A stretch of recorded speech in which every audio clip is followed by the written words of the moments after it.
Good evening. You're watching the news on Croatian television. As of tomorrow, Slovenia will no longer require work permits for Croatian nationals, making their status equal to that of all other EU citizens. This means that Austria will remain the only EU member state which requires work permits for Croatian nationals. Croatia will mark the 5th anniversary of its EU membership tomorrow. Speaking for Croatian radio today, the head of the European Commission's representation in Zagreb noted that EU membership had enabled Croatia to make forward progress in a number of areas. He also commented on Croatia's upcoming presidency of the Council of the European Union. I would say that Croatia has become a part of Europe. It has taken a seat at the table. The rotating presidency is just ahead of us in 2 years' time, when Croatia will truly have a big and responsible role to play, to formulate the agenda and lead the Council. The Commission will definitely be on hand to provide assistance as much as we can, because ultimately the Commission will be proposing numerous initiatives. I am confident that Croatia will do a good job. Croatia will assume the Council's 6-month rotating presidency on January 1st of 2020. At a ceremony in Schladming, Austria today, the Austrians assume the presidency from Bulgaria. Vienna has said that the focus of its presidency will be on migration. The need for security, as old as humanity, manifested itself with all its force during the migration crisis. The people of Europe expect us, and they have done for a long time, to show determination in our actions to restore the sense of security and order. Just hours after EU leaders agreed to burden sharing on a voluntary basis with regard to handling the influx of migrants on land and at sea, a key demand voiced by Italy, Rome has refused to allow a Spanish rescue ship carrying migrants to dock in its ports. Meanwhile, a boat carrying the survivors of a shipwreck off the Libyan coast has docked in Tripoli. Some 100 migrants are believed to have drowned. 120 of us got on board. The front of the boat broke off after it was hit by a piece of wood. It started to sink. There was water everywhere. Women, children, and the elderly drowned. They're all dead.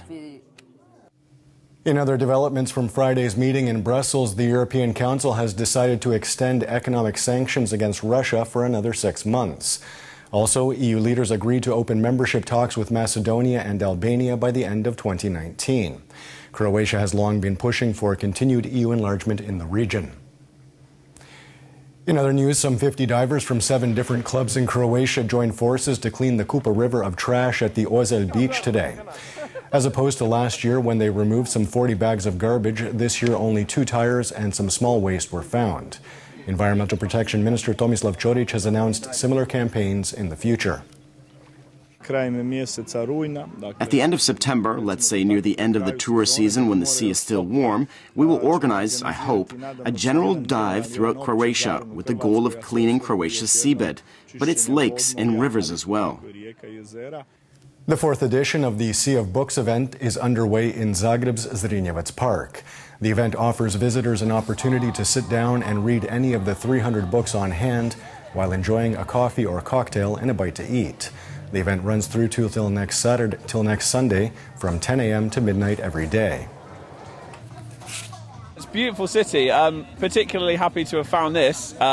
We just came for food in the park and didn't know it was happening. And it's nice just to sit and read and enjoy the sun. It's definitely an interesting thing to be going on while we're here. We're quite lucky to have found it, really. Anyone can come and take a book and read it here throughout the day.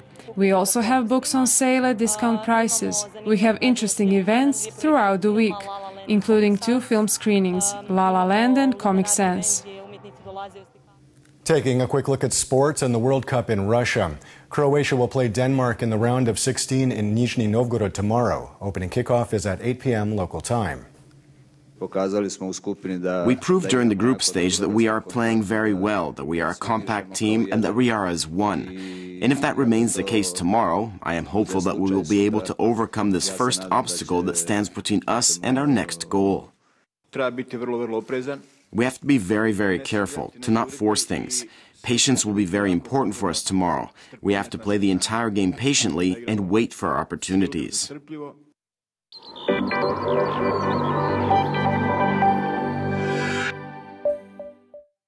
And now the forecast for tomorrow.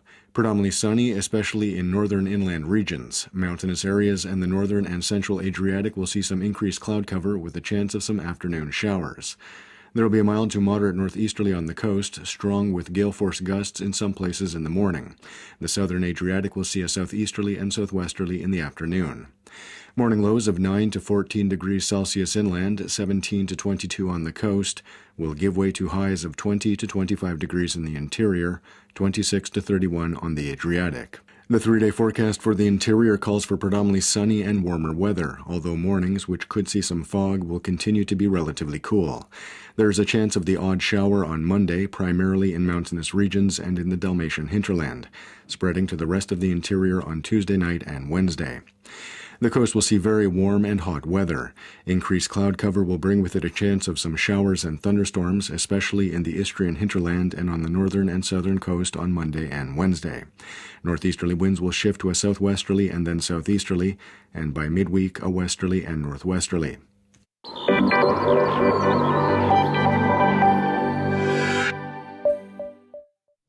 And that wraps up the news. Be sure to join us again tomorrow night.